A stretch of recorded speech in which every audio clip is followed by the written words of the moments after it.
আমাদের এত ভালো লাগছে। দেখেন, এক পাশে আমাদের কাজী নজরুল ইসলাম, আরেকদিকে বিশ্বকবি রবীন্দ্রনাথ ঠাকুর।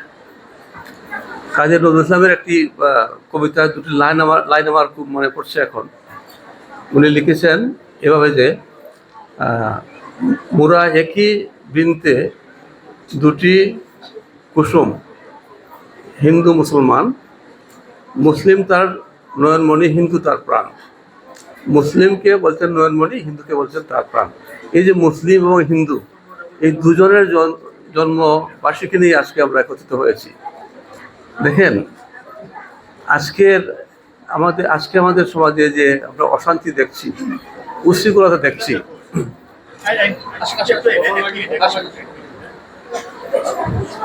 তার অন্যতম একটি কারণ আমি মনে করি যে আমরা আমাদের এই বিশ্বকবি, আমাদের জাতীয় কবি, তাদেরকে আমরা জানি না। আমাদের যে জেনারেশন, আমাদের নিউ জেনারেশন, আমাদের যে ছেলেমেয়েরা, তারা আজকাল এই রবীন্দ্রনাথকে ভালো জানে না, এই কাজী নজরুল ইসলামকে ভালো জানে না। যদি তারা ভালো জানতো, তাহলে আমার মনে হয় এমনিতেই আমাদের সমাজের অনেক অশান্তি চলে যেত। এই যে দুই পুরুষ, দুই রত্ন আমাদের জাতীয় জীবনের, ওনাদেরকে না জানার, না বোঝার আমাদের কোনো বিকল্প নেই। আমরা যে যা বলি না কেন, যে যা করি না কেন, এই দুই ব্যক্তিত্ব আমাদের সবার ঊর্ধ্বে, আমাদের সবার শীর্ষে।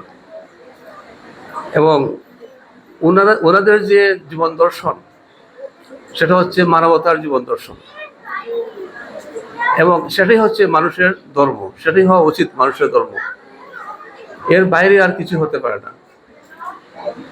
এই যে গাহি সাম্যের গান, উনি বলেছেন যে মানুষের উপরে আর কিছু হতে পারে না,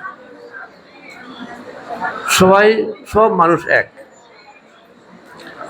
দেখেন, এই যে কাজী নজরুল ইসলাম বা রবীন্দ্রনাথ ঠাকুর, ওনারা কিন্তু আমরা যেভাবে শিক্ষিত বলে দাবি করি, আমাদের সনদ আছে, আমরা ওই ডিগ্রি করছি, সেই ডিগ্রি করছি, ওনাদের কিন্তু সেই ডিগ্রি নেই।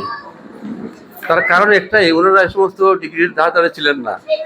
ওনারা ভাবেন নাই যে আমি জ্ঞান অর্জন করি, বিনিময়ে একটা চাকরি পাবো, বিনিময়ে আমি অর্থ উপার্জন করবো। ওনারা এগুলো ভাবেন নাই বলে কিন্তু ওনাদের স্মরণ দিতে হয় নাই। কিন্তু ওনারা মহাজন, ওনারা মহাপ্রাণ।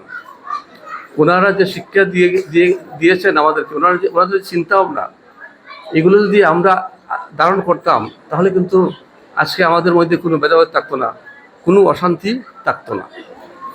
এই যে এত ভেদাভেদ আজকে, দেখেন কিসের জন্য? আসলে আমরা জানি না এই কারণে। এজন্য আমি ধন্যবাদ জানাচ্ছি আজকের অনুষ্ঠান আয়োজক গোষ্ঠীকে, যে আপনারা এত সুন্দর একটি অনুষ্ঠানের আয়োজন করেছেন, যার ফলে আমাদের এই যে জেনারেশন যারা আছে, আমাদের বাচ্চারা, তারা কিছুটা হলে যদি রবীন্দ্রনাথকে জানতে পারে, কাজী নজরুলকে জানতে পারে, তাহলে কিন্তু এটা আমাদের জন্য মঙ্গল হবে।